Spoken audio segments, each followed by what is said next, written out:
भारत सरकार से यह विनम्र आग्रह है कि वह बोइंग 737-800 और एयरबस A320 नियो जैसी क्षमताओं वाला लगभग 200 यात्रियों वाला एक घरेलू यात्री विमान विकसित करे।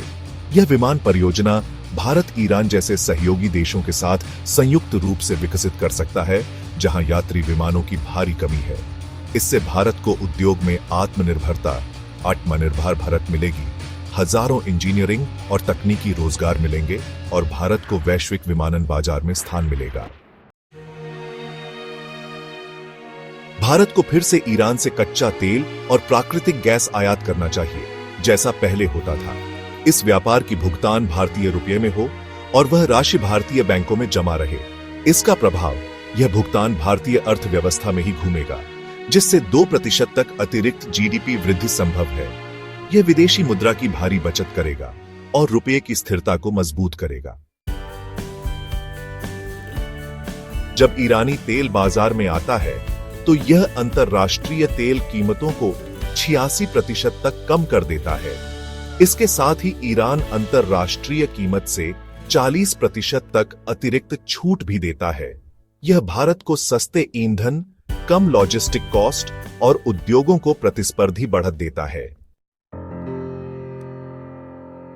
चूंकि भुगतान भारतीय रुपये में होता है, ईरान को वही पैसा भारत से सामान और सेवाएं खरीदने में खर्च करना होता है।